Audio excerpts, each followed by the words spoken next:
An ancient whistle that summons the death of those who hear it. On paper, that sounds like a solid supernatural hook, but in execution, Whistle feels like a horror greatest hits album, but they are only featuring the worst tracks.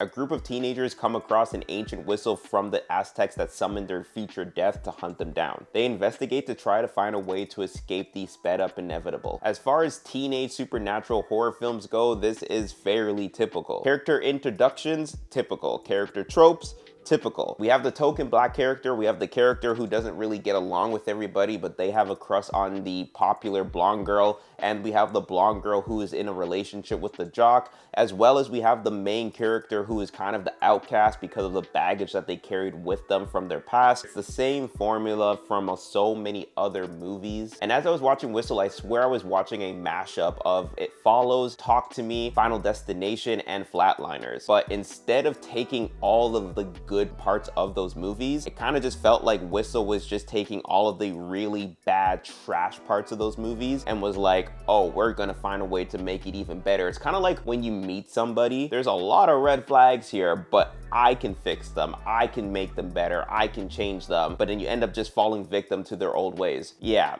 that's what I felt watching this. The major issue I had with this film was the writing. It was so flawed throughout the film that it really just made me question horror movies that I watched when I was a teenager. And keeping that in mind, I also had to put myself in a different position and be like, this is supposed to be a teenage supernatural horror film. The special effects weren't that bad. Had the writing been better, this would have been a pretty good horror film. Even though the special effects weren't that bad, I also felt like the deaths just weren't necessarily that creative, except for one. There was one death that I was like, whoa, that is pretty cool. But at the end of the day, one versus many just isn't enough to save the film, you know what I mean? But yeah, this was a one and done type film for me. I don't have any intention of watching it again. It wasn't necessarily good.